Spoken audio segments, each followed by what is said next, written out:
As to the first of these, the name Jew embraces three significations: confession, praise, and thanksgiving. And by these three things that people was distinguished from all other nations.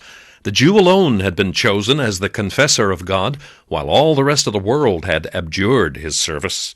The Jew alone was appointed to celebrate his praises, while by others he was blasphemed. The Jew alone was appointed to render thanksgiving to God for multiplied benefits received, while others were passed by. In that name, then, in which the Jews gloried and which distinguished them from all other nations and implied all the privileges they enjoyed, they possessed already a signal advantage over the Gentiles. Dr. McKnight and Mr. Stewart prefer surnamed to called, but the name was not exactly what is called a surname.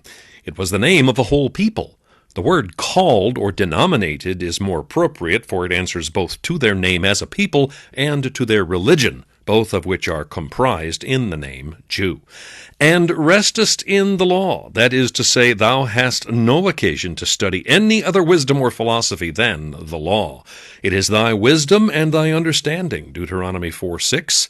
The term restest signifies two things.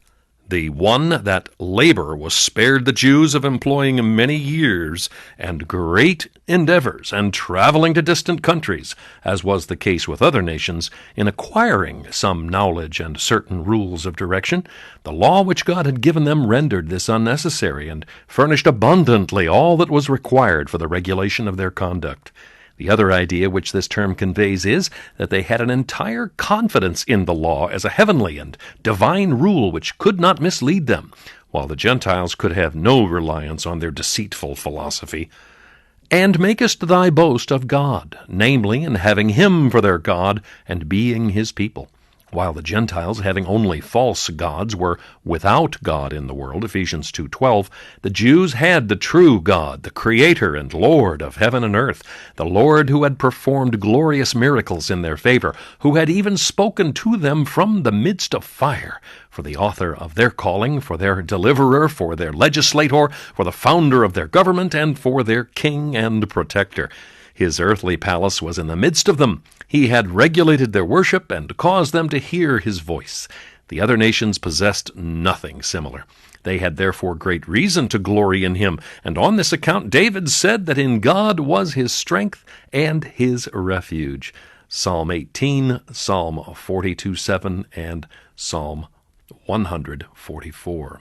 Verse 18. And knowest his will, and approvest the things that are more excellent, being instructed out of the law. And knowest his will, that is, what is agreeable to him, what he requires them to do, what he commands, what he prohibits, what he approves, and what he rewards. The term knowest signifies not a confused knowledge, such as the Gentiles had by the revelation of nature, but a distinct knowledge by the revelation of the Word, which the Gentiles did not possess.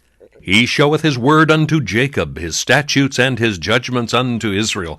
He hath not so dealt with any nation, and as for his judgments, they have not known them. Psalm 147:19 and 20.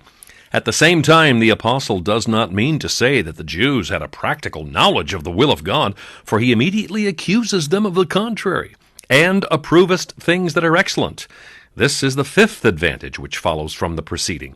They knew the will of God, and knowing that will, they consequently knew what was contrary to it, that is to say, those things which God does not approve, and which he condemns. For the declaration of what God approves includes, in the way of opposition and negation, those things which he does not approve.